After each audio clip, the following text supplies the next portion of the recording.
Hello, good morning, good evening, good afternoon, wherever you may be. Welcome to this Amazon Web Services broadcast. This particular broadcast is on backup, archival, and disaster recovery topics. It's a 201 level broadcast, so we expect that the attendees have some familiarity with cloud computing and with Amazon Web Services offerings. Let's first take a look at some of the housekeeping items. I will run through the presentation, and this should last roughly 40-45 minutes or so. You can post questions online all the time using the chat system of the webinar. And then we will continue answering the questions with the chat system even after the webinar is over for some time. We will do our best to answer most of the questions that we can during this session. And as a reminder, please do fill in the survey. We absolutely love customer feedback. This is how we iterate and improve our services. So without any further ado, let's get going then. So my name is Markku Lepistö. I'm a technology evangelist working out of Singapore. So today's webinar's agenda is as follows. When we talk about storage, backups, disaster recoveries, first we look at the problem statements. Then we start deep diving a bit more into data transfer potential. Then we look at data stores. After that, we focus on backup and disaster recovery.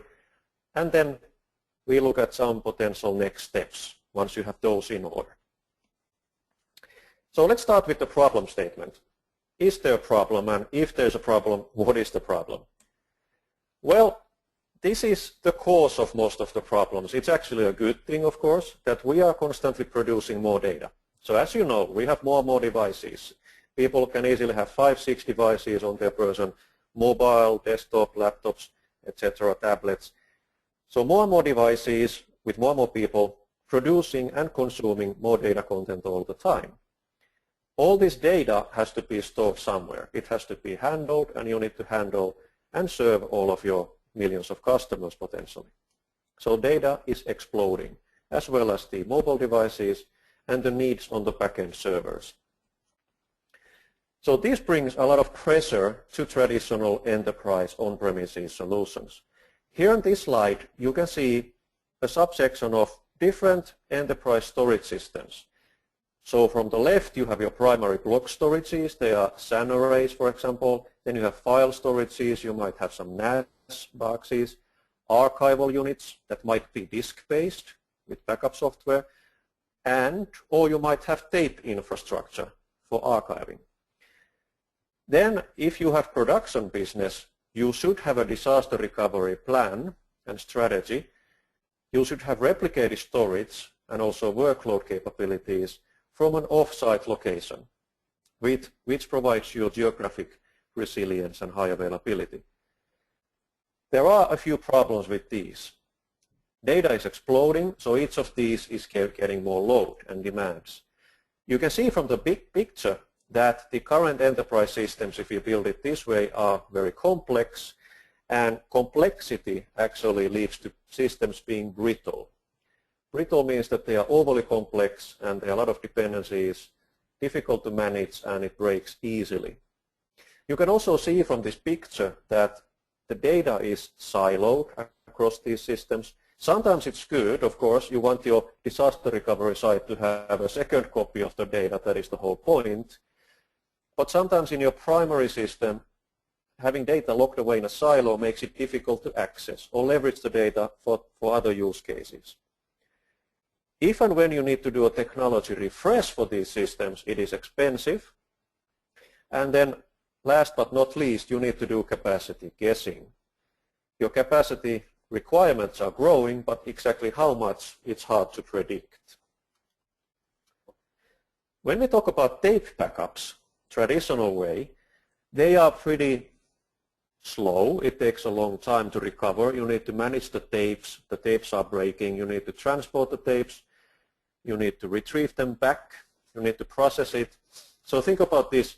If you find a tape that happens to have an archive of some data that you lost in your primary system, how confident are you that your tape drive is still working, that you can identify the device that is able to read the tape and what is the consistency of the data on the tape. They can be sometimes low durability, leading to data loss, and it's quite a hassle and it's expensive to manage archives in this manner. You end up with tape museums and device museums. So how could cloud services and AWS services help? Let's first take a look at the data transfer. So if you want to leverage cloud for some of these requirements and needs, first you need to transfer the data to the cloud. So let's first take a look, where is the cloud? When we talk about Amazon Web Services, we have currently 10 geographical regions around the world. So you can see those as the stars in the map. Here in Asia, Asia Pacific, we have Singapore, Japan, Australia, and our latest addition, China. And then we have Europe, North and South America as well. In all of these geographical regions, we have multiple availability zones, which are clusters of nearby data centers interconnected by low latency networking. This allows you to replicate your data across multiple data centers within the same region, and also your workloads or applications, giving you higher availability. In addition to those, we have 51 edge locations currently, which serve our global DNS Route 53 service, managed DNS service, as well as our CloudFront content delivery network. So those are the locations. How can you get data into them? The first option, if you have a lot of data transfer needs, if you do regular backups, for example, or other kind of data backup either to the cloud or back from the cloud, you can do that over the internet using a VPN connectivity with VPC or over direct internet connections, for example with SSH security. But if you require known latency and known bandwidth for your data connections, if it's business critical, you can consider AWS Direct Connect. So with AWS Direct Connect, from our connectivity partners, you can provision dedicated cables up into the cloud.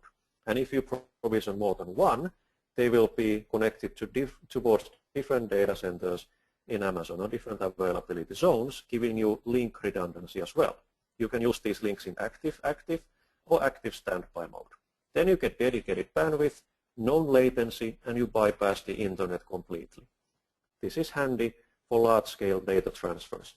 However, when you get started, you might have a massive amount of initial data sets. It might be terabytes, even petabytes. Even with Direct Connect, where you can provision, for example, 10 gigabit links, it will take a long time to transfer petabytes over a gigabit or 10 gigabit link. That's why for the initial data set, it's a good idea to use AWS Import-Export. This is SneakerNet. So with the SneakerNet or Import-Export, which is the real name of the service, you can basically ship hard drives to Amazon and specify which parts of your data, for example, which S3 buckets you want to be copied onto the disk and then transfer them back to your office, or vice versa. You can fill the disks with your initial data set, ship them up to the Amazon cloud, and have them stored directly in your S3 buckets or Glacier. There is a funny quote here on the bottom right that it says, "When, if ever, will the bandwidth of the internet surpass that of FedEx?" The fact is that using import-export, the ping latency is a little bit slow. It will take a couple of days to transfer the disks, but the bandwidth is massive because you're transferring terabytes of data at a time. Once you have the data in the cloud, we need to start considering where do we store it. When we talk about server storage, so running, for example, EC2 Elastic Compute Cloud instances or servers, you can use EBS, Elastic Block Store. EBS volumes are volumes that you can provision on demand, ranging from a gigabyte to 1 terabyte in size per volume. You can specify their deterministic I/O performance. We call it IOPS or provisioned IOPS, currently up to 4,000 I/O operations per second per volume. And then you can attach these volumes to EC2 instances. You can even get higher performance, in some cases, by using EBS optimized instance types and provisioned IOPS volumes that you stripe across. So basically using software RAID on your instances. We have some white papers showing the maximums that you can achieve. When we talk about backups, these server volumes or EBS volumes can be snapshotted. So you can take a snapshot, which is a point-in-time copy of the EBS volume, and that is stored in Amazon S3 with 11 nines of durability, and it's a second service. So Amazon S3 then is our storage for the internet. That is the mission for Amazon S3. It's called the Simple Storage Service. It's storing trillions of objects, and it's regularly doing more than 1.5 million operations per second.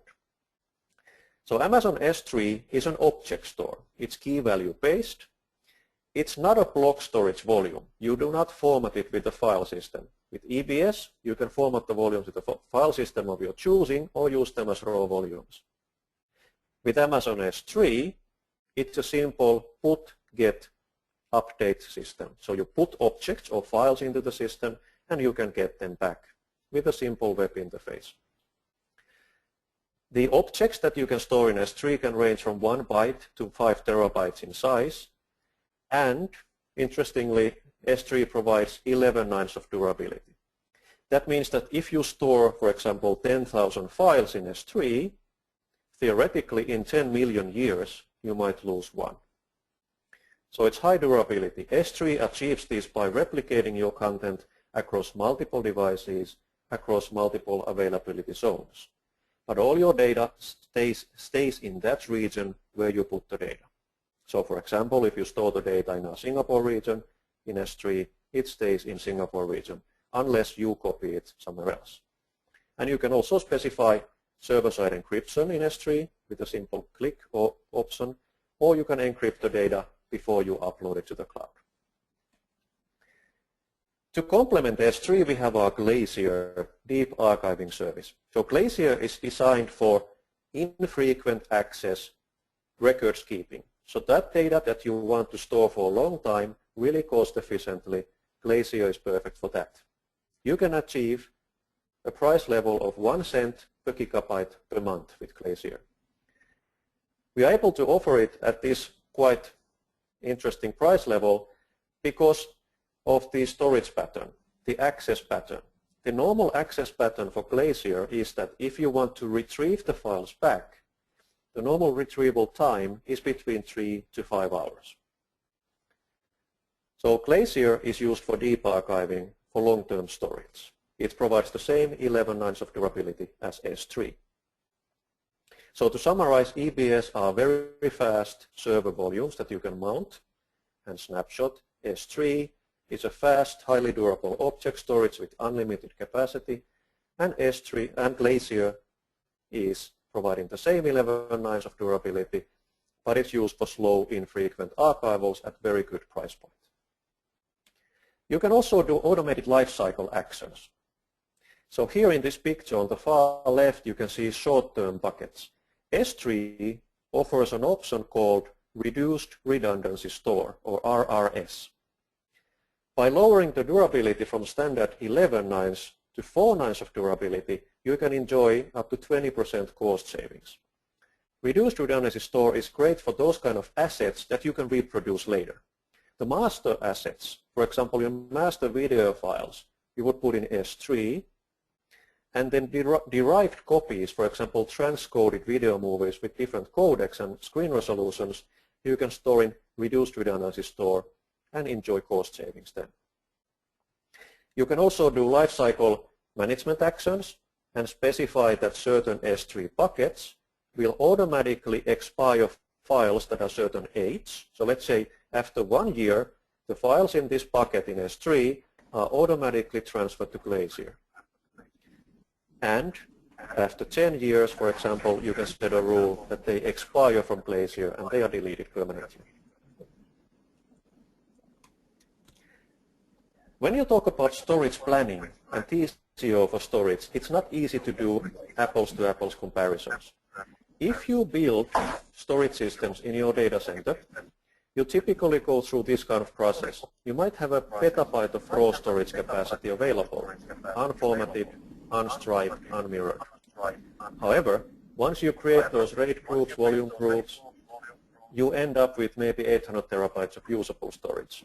Then you mount those as volumes, you allocate them, and finally customers store data in those volumes. Typically, the utilization rate of these storage systems is roughly 30 to 50% maybe on average. So that means that at least half of the capacity of your physical raw storage is underutilized. Versus in the cloud, if you use services like S3 or Glacier, you're only charged for the actual usage. If you store a gigabyte, you pay for a gigabyte per month. So with EC2, you pay running servers per hour. With storage, it's also pay per use, it's gigabyte months. And they are prorated by the month. So how do you access these storage services? There are multiple ways. You can access the services in AWS through the web console. Developers, startups like to access these services programmatically from programming languages and applications directly, leveraging our SDKs and libraries. And especially enterprises typically enjoy consuming these services like storage services through third-party solutions, like you see on the right-hand side of this picture.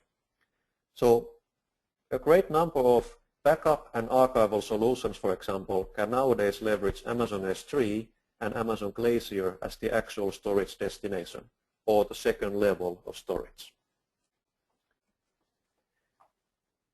AWS also has its own storage gateway appliance. So I will briefly introduce to you now the AWS Storage Gateway. How can you easily back up data into the cloud to services like S3 and Glacier? The AWS Storage Gateway has a couple of different operating models. The first one is called Gateway Cached Volumes. So here, you will download the AWS Storage Gateway Virtual Machine appliance. You can run it on ESXi or Hyper-V hosts in your data center. So you run it as a virtual appliance. You can allocate directly attached storage to this virtual machine. So you will have local direct storage attached and mapped to this AWS Storage Gateway virtual machine. In this model, Gateway Cached Volumes, that local storage is a buffer and cache. In your data center then, you have production systems, backup software that are interacting with the storage gateway over standard iSCSI interfaces. So the storage gateway provides standard iSCSI volumes, and it's caching frequently accessed data on the local disks or local storage. And it's transparently, over secure connections, backing up all the storage volume to Amazon S3. The other option is doing gateway stored volumes. It looks the same, but here the AWS Storage Gateway Virtual Machine has all of the data, the primary data, mapped on the local volumes of the virtual machine. So the appliance in your data center has all the data running on the gateway itself for quick access to all of your data set. And transparently, the gateway is making backup copies to S3. So the difference is that with gateway cached volumes, frequently accessed data is buffered on the gateway and other data is fetched from S3 when needed.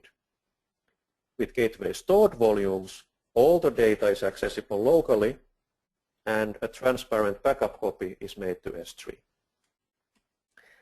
The third option is actually tape replacement. So with the storage gateway's virtual tape library option, you can replace physical tapes.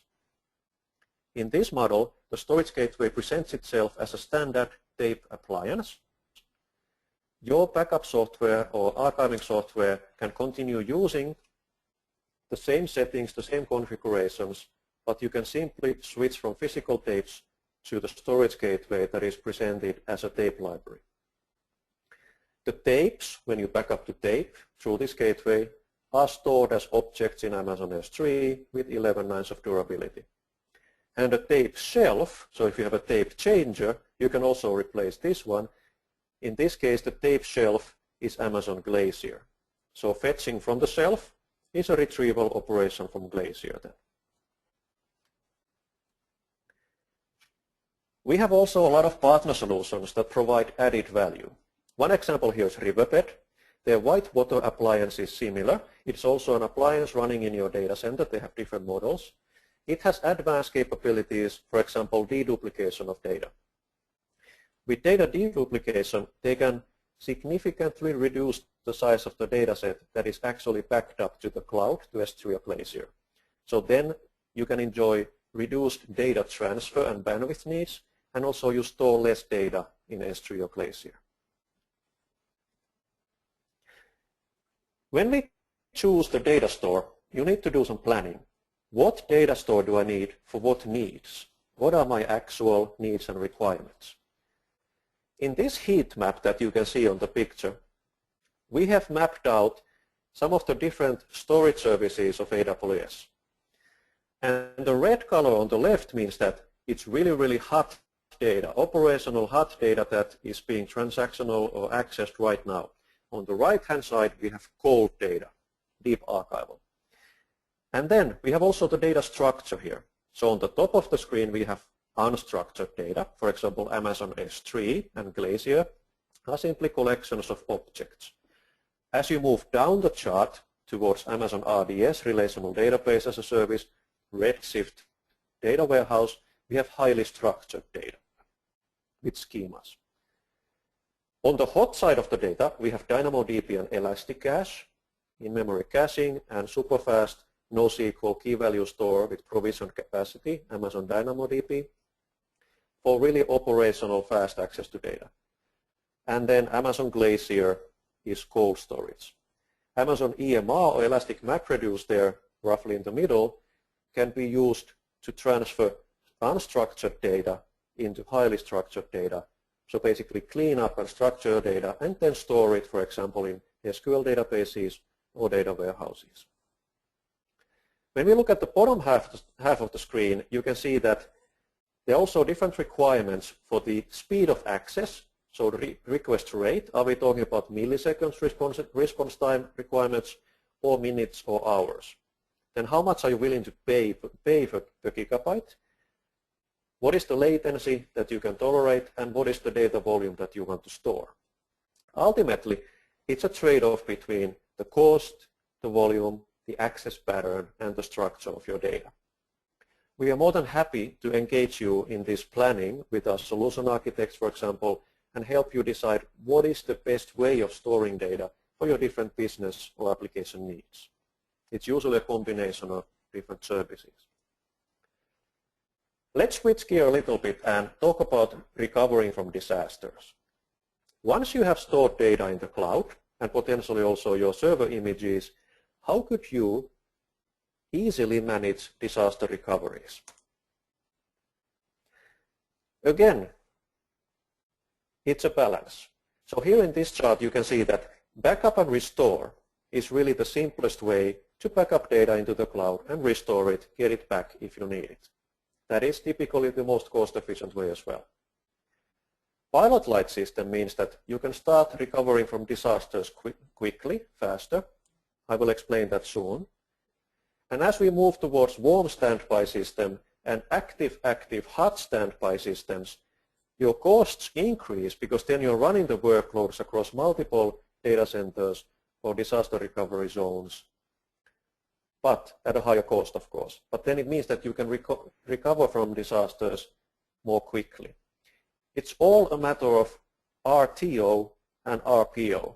So recovery point objective and recovery time objective. In your disaster recovery plan, you should plan how much time am I willing to lose if my primary system goes down before I'm running again. So what is the maximum downtime I can tolerate? And also the recovery point, if the primary system goes down, how much data am I willing to lose? So how quickly do I need to replicate my primary data to the disaster recovery second site, for example? It is again a balance. It's a trade-off between the cost and the speed of recovery. Let's take a look how you could back up your systems into the cloud. On the bottom right of this screen, you can see a co-location data center or your own physical data center. On the bottom left, we would have a managed DNS service like Amazon Route 53, where you can manage your host name, mywebsite.com, myapplication.com. Normally, if you have a primary system in your own on-premises data center, you would direct your traffic to your web servers, application servers, databases, and storage system in your data center.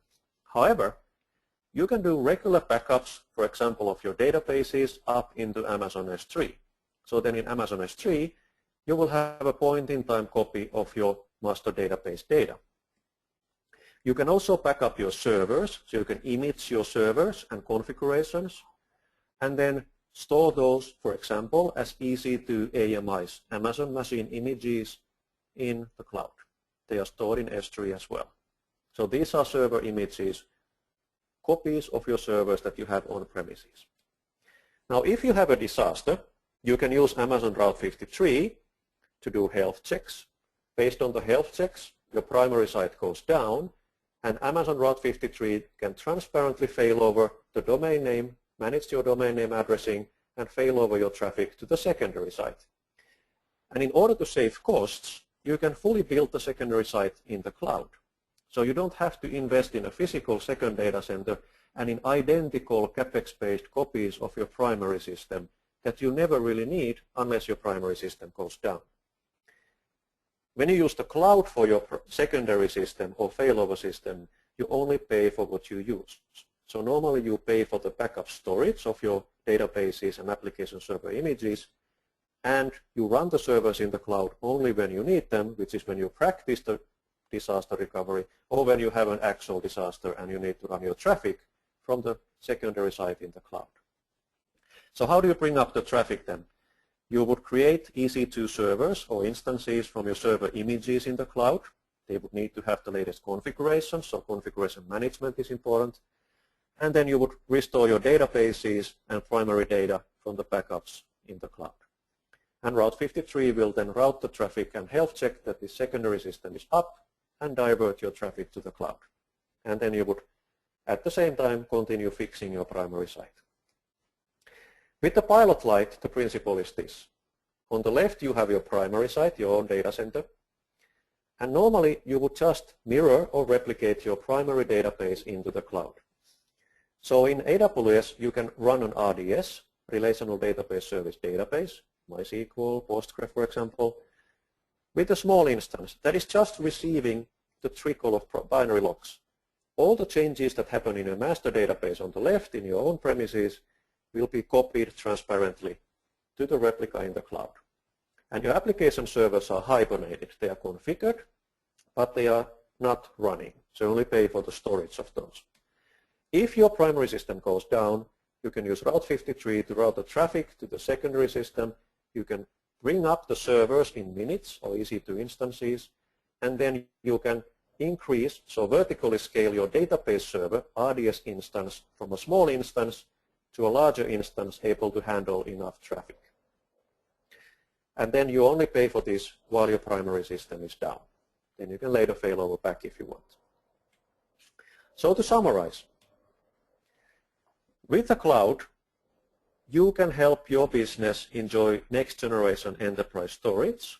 You can connect to the cloud services with dedicated direct connect cables or over the normal internet connections using VPN, etc., encrypted access. This can help you reduce complexity, which is not to be underestimated. You will have operational efficiency because using managed services in the cloud, they are by nature highly automated and easier to manage. You can reduce cost because, for example, you don't need to build a secondary physical data center for disaster recovery. You only run the disaster recovery site when you actually need it. You can also help reduce your physical NAS or SAN systems footprint, and with partner solutions, AWS Storage Gateway, S3 and Glacier, you can basically eliminate tapes if you want. Now, what next? Say you do all that. You have storage in the cloud with high durability. You have a disaster recovery site. So you have data in the cloud. The next question is, do you have data or do you have information? And is your data abandoned and siloed away, or is it actionable? So these are some of the topics for follow-up sessions with AWS. We can discuss how you can derive business value from the data that you have and store. So not just storing the data, keeping it, but also doing something valuable with it. For example, if you have the data backups in Amazon S3, relevant parts of the data you can then store in managed databases, SQL or NoSQL or data warehouses, and you can start working on the data. You can deliver, if your data consists of, for example, images, video files, etc., you can deliver those to your customers using Amazon CloudFront with lower latency, increased quality of service from edge networks. You can transcode the videos with Elastic Transcoder. With Amazon Simple Workflow Service and Data Pipeline, you can build data transformation workflows that you can automate data transfer between systems. You can do analytics. You can clean up the data and analyze it with, for example, Elastic MapReduce Hadoop jobs. You can attach Amazon Cloud search engines to your data to provide internal users or external customers with discovery capabilities into your data, for example, to your product portfolio, make it more accessible. Finally, using AWS for storage backup, disaster recovery has multiple benefits. The financial benefits are that you can significantly reduce your capital investment. You only pay for what you use. You move to a metered utility. And because of our economies of scale and high volume, low margin business, we are continuing to drop our prices. You get operational efficiency by streamlining your operations and simplifying undifferentiated heavy lifting to managed services. You can help reduce your siloed legacy systems and operate them more efficiently. That enables your employees, your workers, to focus on their primary task, which is advancing your business, rather than keeping the lights on. And for your business, you never have to stop if you get a success.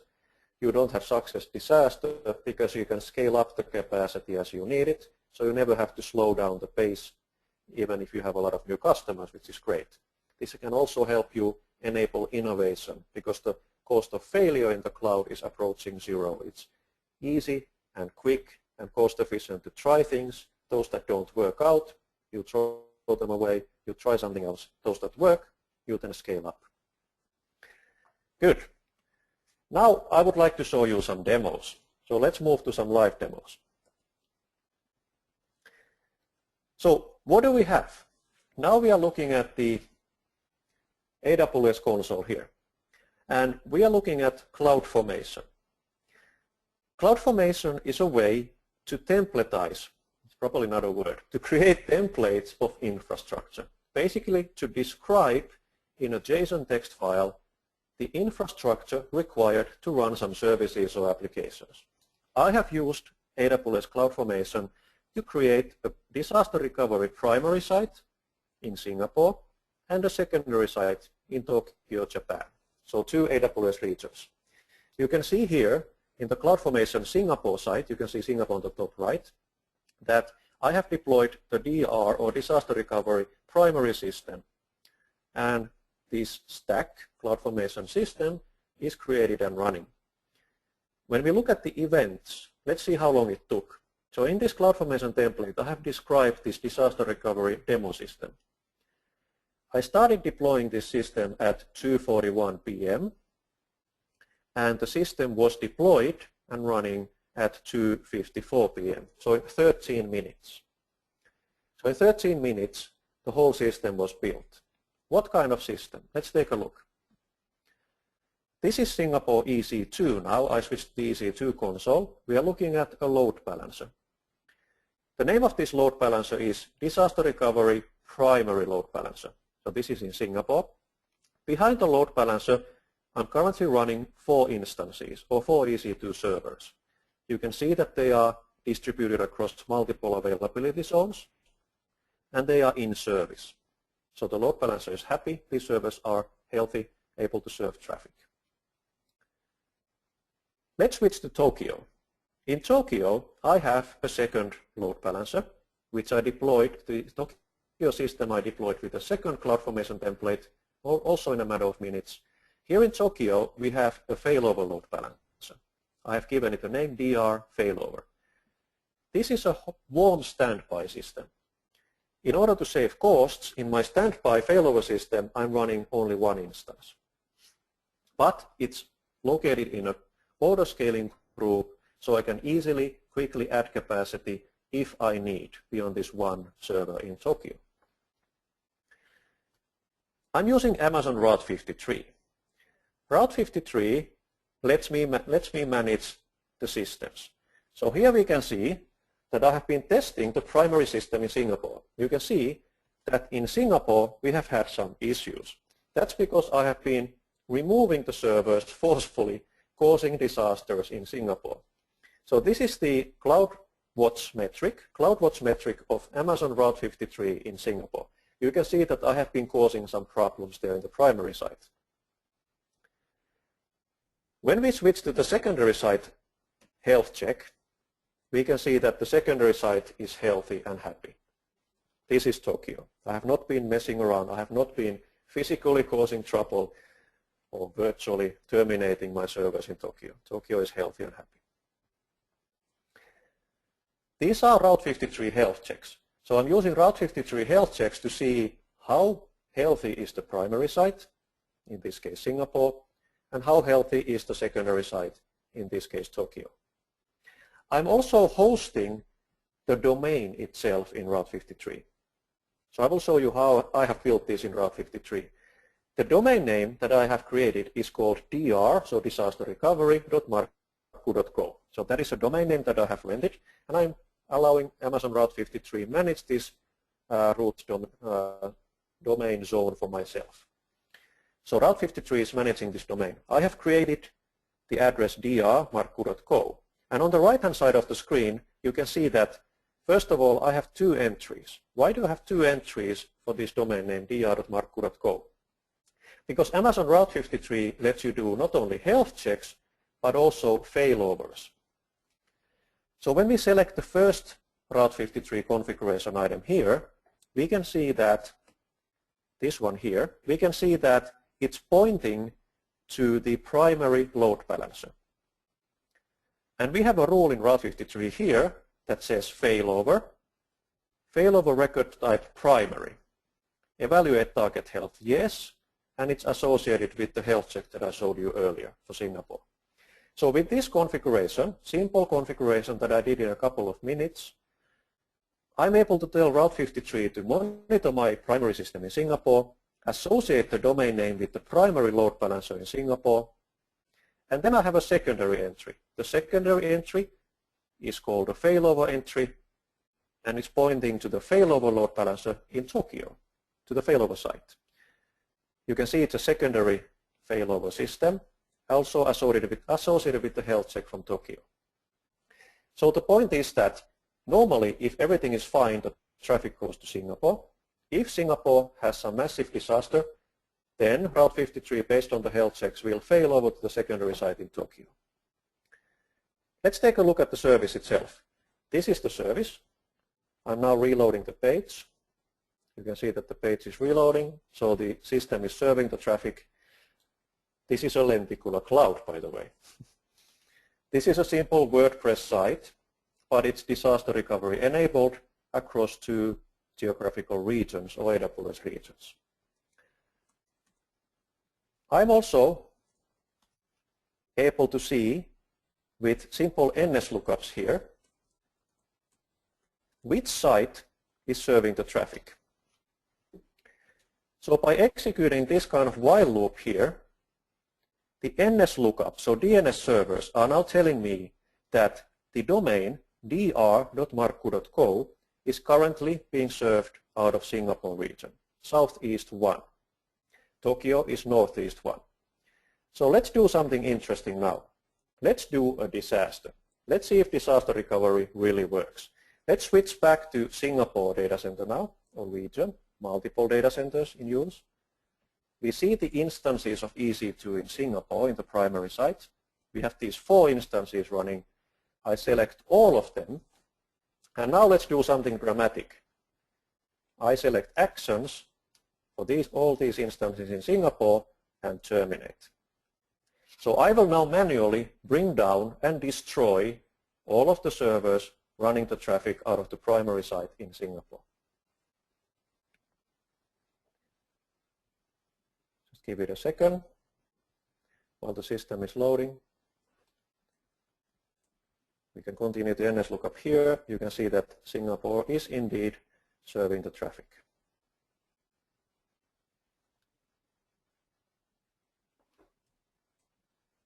Okay.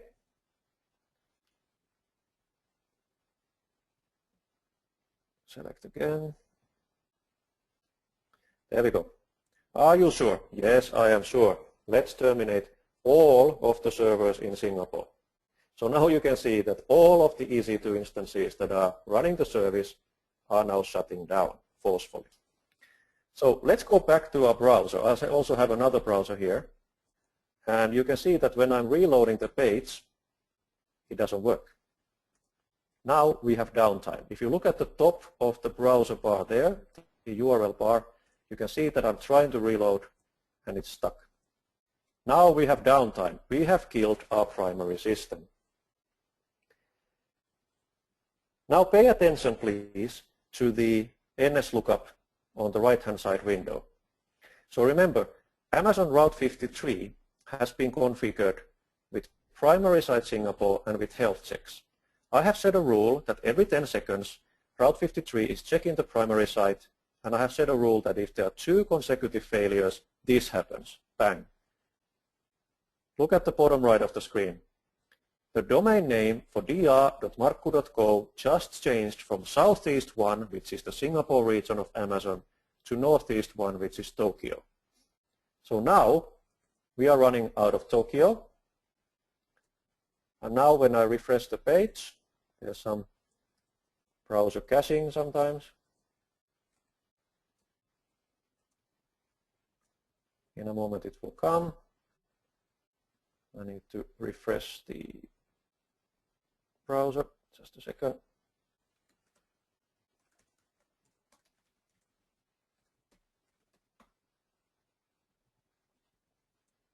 In a moment it will come. The browsers are caching the DNS entry. Come back to this soon when the TTL expires. I will show you what it looks like in the health checks now. So now let's take a look at the Route 53 health checks.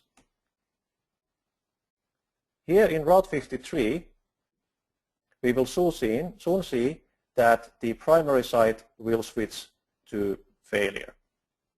And then you will see that there's an alarm triggered. There you go. So now, when you look at the health of the primary site, bang, it goes down to 0. That's when I killed the services in Singapore. So this triggered the failover in Route 53.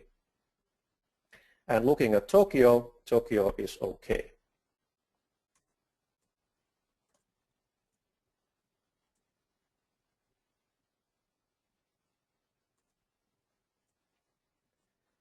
And then, interestingly, let's take a look at what's happening in Singapore. The story is not over yet. So we have failed over to Tokyo. But because in the primary site in Singapore, we are using autoscaling, there is an interesting rule. In Singapore, we have an autoscaling group, as well as in Tokyo. Let's take a look at the rules of that. We can see that the desired capacity for this autoscaling group is 4. So what does that mean? It means that I have told the system that by default it should run 4 servers in Singapore. But because I killed all the servers in Singapore, that is a problem. So now autoscaling has started some interesting actions. It has started self-healing and recovery. There we go. The TTL, time to live, has now finally expired in my cache. So now, when the DNS record time to live has expired, there's a new NSLOOKUP from my browser. It went to Route 53. Route 53 replied that the IP address of this service is in Tokyo, so now we are back in business. So now, as you can see, we are back in service again, now from Tokyo data centers. But what is happening in Singapore? What is happening in Singapore is that the system is self-healing. When we go back to the instances, there should be something new happening in Singapore. And here we go. Now in Singapore, we have replacement instances coming back.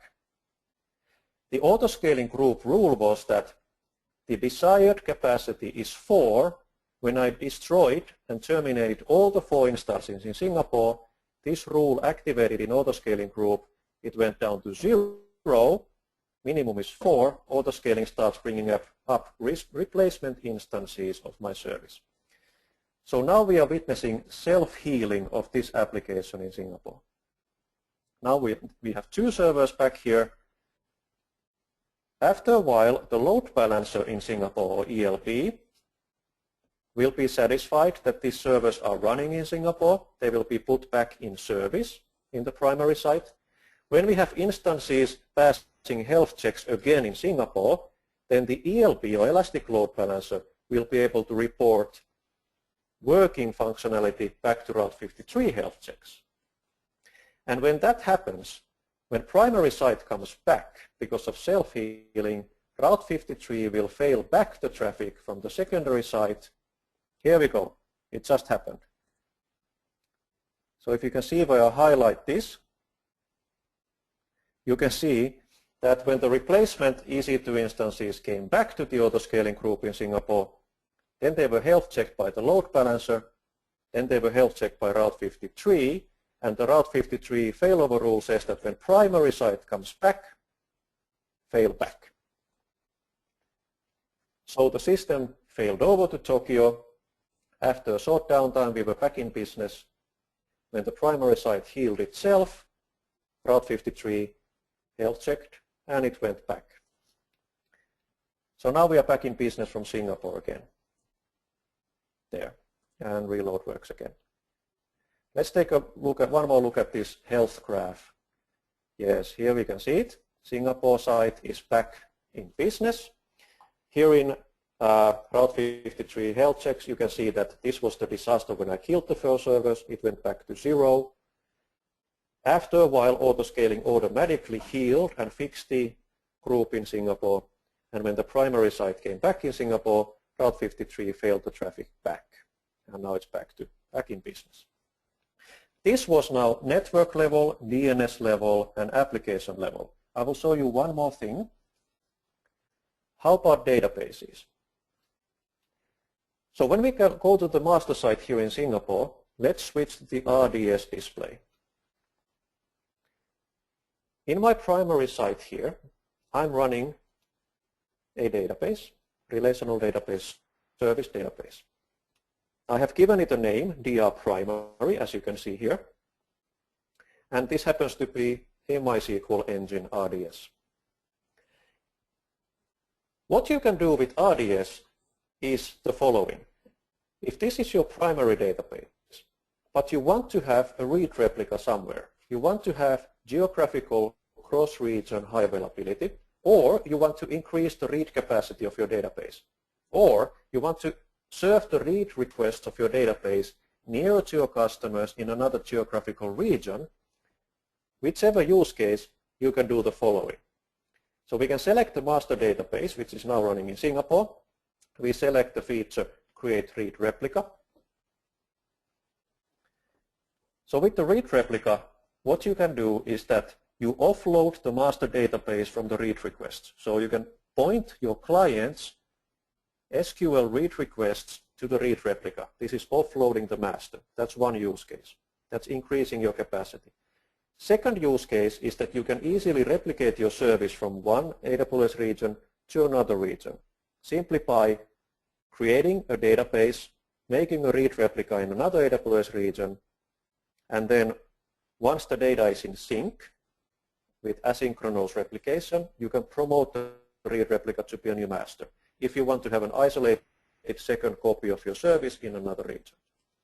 Or you can use it for pilot-like disaster recovery, which is the use case we were discussing today. If I create now this read replica in Singapore, it will be created in another availability zone in Singapore, then you enjoy multi-AZ high availability and increased read capacity. However, if you want to have geographical high availability, I will now select Tokyo as the destination for the read replica. So primary is in Singapore, and I select to create the replica in Tokyo. I will call this DR failover